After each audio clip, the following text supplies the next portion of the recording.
Hello viewers, welcome to my channel go study with Sakshi. So guys, आज जो हम topic continue कर रहे हैं वो है class 12th macro economics unit 2 है मनी एंड बैंकिंग, और उसका आज चैप्टर नंबर 5 मनी हम कंटिन्यू कर रहे हैं।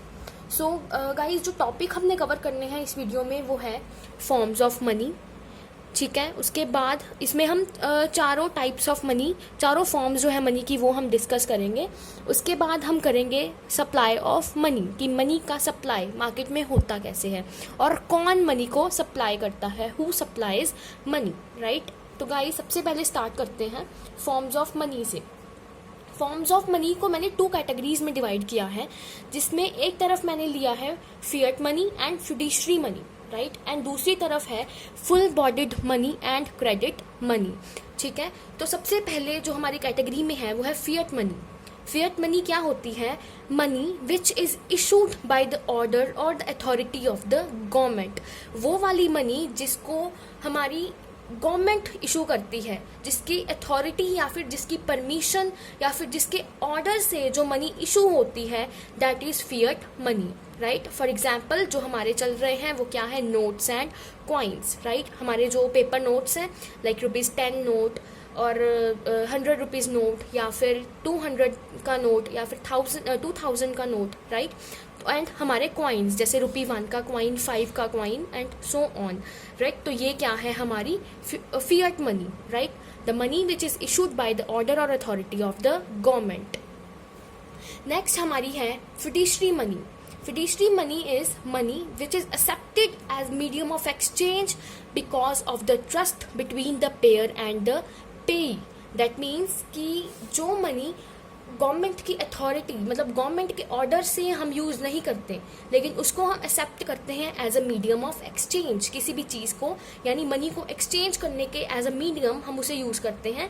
बिकॉज किस वजह से? Because of the trust between the pair and the पेई, यानी कि जो पे कर रहा है और जिसे वो रिसीव हो रही है मनी, उन दोनों के बीच में जो ट्रस्ट है, उसकी वजह से हम क्या कर रहे हैं? इसको as a medium of exchange हम एक्सेप्ट कर रहे हैं। जैसे हमारे चेक्स, हम चेक्स यूज़ करते हैं, एक पार्टी से दूसरी पार्टी हम चेक्स इशू करते हैं, ठीक है। जितनी भी अमाउंट होती है वो लिख के, यू ऑल नो, तो that is our fiduciary money, ठीक है। वो गवर्नमेंट नहीं कहती कि हम चेक्स यूज़ कर रहे हैं, गवर्नमेंट का ऑर्डर नहीं है, गवर्नमेंट नहीं इशू करती चेक्स, वो हम यूज़ करते हैं because of the trust between the giver and taker, right, payer and payee, right. So दूसरी तरफ हमारी है full bodied money and credit money, right. जो फुल बॉडीड मनी है वो क्या है? वो मनी जिसकी commodity value is equal to money value, right. ये मैं अभी आपको आगे बताती हूँ कि कमोडिटी वैल्यू क्या होती है और मनी वैल्यू क्या होती है, right. So full bodied money है जिसकी कमोडिटी वैल्यू किसके इक्वल हो? मनी वैल्यू के। एंड दूसरी साइड क्रेडिट मनी क्या है? whose commodity value is less than money value, right। अब बात कर रहे हैं तो commodity value है क्या? commodity value यानी कि वो चीज़ की वैल्यू जिससे वो मनी बनी है, राइट। अगर हम पेपर नोट्स की बात करें, ठीक है, सपोज 500 का नोट है हमारा, वो बना तो किससे है? एक आम से, मतलब एक साधारण से पेपर से बना है वो, राइट। लेकिन उस पर जो उसकी वैल्यू है वो कितनी है? 500। दैट मीन्स जो उसका पेपर है वो पेपर की वैल्यू हो गई हमारी कमोडिटी वैल्यू, एंड जो उसके ऊपर वैल्यू लिखी है, यानी कि अगर 500 का नोट है तो उसकी मनी वैल्यू हो गई 500, ठीक है। और क्रेडिट मनी में भी वही चीज़, बट क्रेडिट मनी में होता क्या है? Commodity value is less than money value. अब मैं बात करूं कॉइन्स की, हमारे कॉइन्स जो पुराने टाइम में हमारे कॉइन्स बने होते थे वो थे गोल्ड के या सिल्वर के, तो ऑब्वियसली गोल्ड की वैल्यू जो है वो बहुत ज़्यादा होती है। अगर 1 रुपी का गोल्ड कॉइन है तो उसकी commodity value is much more, it's much higher than the money value. ऊपर उसके 1 रुपया का वो सिक्का है, उसके ऊपर 1 रुपीज़ मेंशन है, लेकिन उसकी जो वैल्यू है commodity value that is much higher. तो लेकिन ऐसे नोट्स, ऐसी मनी हमारी इंडिया में किसी भी कंट्री की बात करें वहाँ पर नहीं चल सकती, बिकॉज ऑब्वियसली हम क्या करेंगे? अगर आपके पास 1 रुपी का कॉइन है, गोल्ड कॉइन है, तो आप ऑब्वियसली उससे आप 1 रुपी की चीज़ खरीदने की बजाय आप उसे एज अ कमोडिटी सेल करोगे एंड उससे आप प्रॉफिट अर्न करोगे, राइट। इसलिए ऐसी जो मनी है वो हमारी किसी भी कंट्री में नहीं चल सकती। राइट जो हमें हमारी चलती है वो ऑलवेज क्या होती है, commodity value less than money value. जैसे हमारा एलॉय का कॉइन है 10 रुपी का, तो ऑब्वियसली एलॉय से बना है कोई स्टील या ब्रास, उसकी वैल्यू हमेशा उसके ऊपर जो वैल्यू लिखी है उससे क्या होगी, कम होगी, राइट। तो that's why I have mentioned here example of alloy coin, right. So next guys, हमारा नेक्स्ट टॉपिक है सप्लाई ऑफ मनी, कि मार्केट में मनी की सप्लाई आती कैसे है और कौन करता है, right. What is supply of money? सबसे पहले तो it refers to the total stock of money held by the people of a country at a point of time.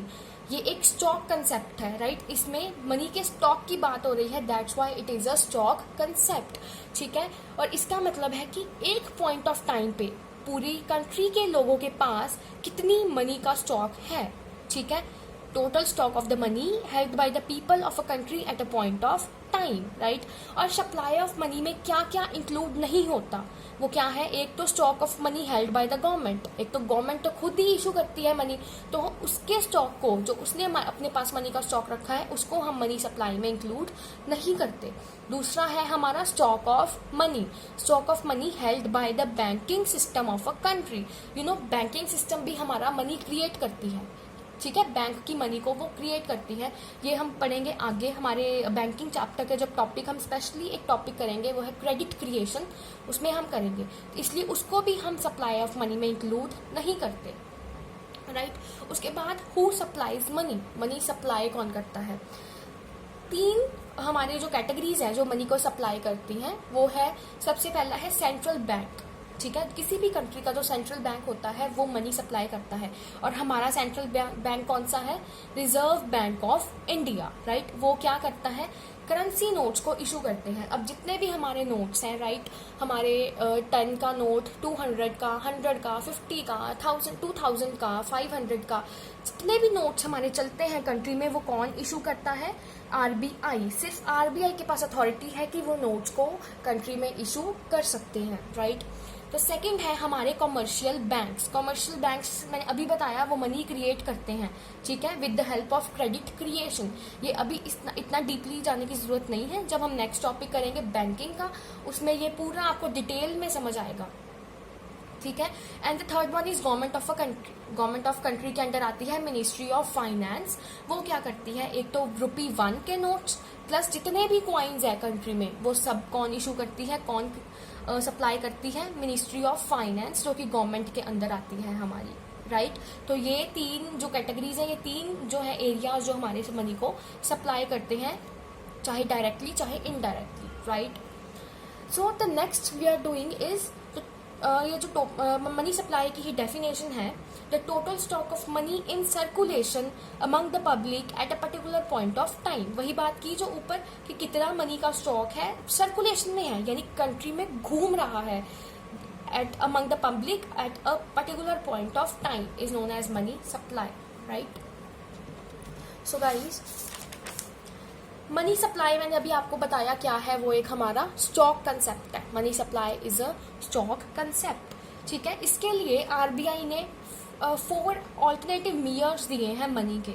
RBI publishes figures for 4 alternative measures of money supply, that is M1, M2, M3 and M4, यानी कि 4 तरीके हैं money supply को major करने के, right. वो है M1, M2, M3 and M4। लेकिन हमारे सिलेबस में M1 है, इसलिए हम उसको थोड़ा डीपली पढ़ेंगे, बाकी हमारे सिलेबस में नहीं है, तो उसके लिए हमें उसकी एक्सप्लेनेशन की कोई ज़रूरत नहीं है, राइट। तो M1 है, ये किसके इक्वल है, C plus DD plus OD। C means currency notes and coins, यानी कि जो कैश है, कैश इन हैंड है विद द पब्लिक, लेकिन इसमें cash in hand with of the all commercial banks include नहीं होता, राइट। सिर्फ इसमें जो पब्लिक के पास कैश है हैंड में, लिक्विड कैश है, like currency notes and coins, वो सारे आते हैं इसके अंडर, राइट। नेक्स्ट है DD, डिमांड डिपॉजिट्स। गाइज हमें पता है 2 तरह के डिपॉजिट्स होते हैं, पहले तो TD and the other is DD। TD means time deposits, जो हम पर्टिकुलर पीरियड ऑफ टाइम के लिए बैंक के पास डिपॉजिट करते हैं, जैसे हमारे फिक्स डिपॉजिट जैसे हम 1 ईयर के लिए ही करते हैं, 1 ईयर और फिक्स पीरियड ऑफ टाइम के लिए हम करते हैं। जब हमारा टाइम पीरियड खत्म होता है तो हम इजिली अपना डिपॉजिट को विड्रॉ कर सकते हैं, राइट। लेकिन DD क्या है? Demand deposits which can be withdrawn by the depositors at any time at any point of time through cheque, ठीक है, और इस पर कोई इंटरेस्ट पेड नहीं होता। डिमांड डिपॉजिट हम अपनी मर्जी से बैंक के पास डिपॉजिट करते हैं और अपनी मर्जी से ही किसी भी पॉइंट ऑफ टाइम पे हम इसको विड्रॉ कर सकते हैं। जो भी डिपॉजिटर है वो इनको विड्रॉ कर सकता है थ्रू चेक, और इस पर कोई इंटरेस्ट नहीं होता। जैसे कि टाइम डिपॉजिट्स हैं, जैसे कि हमारे फिक्स डिपॉजिट, उन पे इंटरेस्ट होता है, पर्टिकुलर ईयर का इंटरेस्ट होता है, लेकिन इन पे कोई इंटरेस्ट पेड नहीं होता, right. And the next category is OD यानी कि अदर डिपॉजिट्स। इसका मतलब कुछ नहीं है, सिर्फ हमारे जो डिमांड डिपॉजिट को छोड़ के जो अदर डिपॉजिट्स हैं जो कि पब्लिक फाइनेंशियल इंस्टीट्यूशंस करते हैं, लाइक IDBI, IFCI एक्सेट्रा, या फिर foreign central banks and the government of the world bank, या फिर गवर्नमेंट या फिर हमारा वर्ल्ड बैंक। तो ये सारे जो डिपॉजिट्स हैं, ये जो बड़ी बड़ी जो हमारी हैं इंस्टीट्यूशंस हैं, ये करते हैं, तो उनको हम लेते हैं किसके अंडर? अदर डिपॉजिट्स के अंदर। तो इन सबको ऐड करके, सम अप करके हमारी मनी सप्लाई की मेजर हमें पता लग जाती है कि कितनी मनी सप्लाई है हमारी मार्केट में, right. So guys, I hope ये वीडियो में आपको अच्छे से समझ आ गया होगा सारा concept, what is money supply, forms of money क्या है, और हमारा मनी सप्लाई करता कौन है, राइट। तो ये सारा कंसेप्ट आपको अच्छे से समझ आ गया होगा। आई होप आप इस वीडियो को लाइक करेंगे और इसे प्लीज़ अपने फ्रेंड्स के साथ शेयर कीजिए। और अगर कोई भी डाउट क्वेरी है तो प्लीज़ मुझे बताना मत भूलिए, कमेंट सेक्शन में कमेंट करके बताइए, या फिर मेरी मेल ID पे मुझे मेल कीजिए। एंड गाइज, प्लीज़ इस चैनल को सब्सक्राइब करना मत भूलिए, बेल आइकन दबाइए ताकि आने वाली सारी अपडेट्स आपको मिलती रहें। Thank you.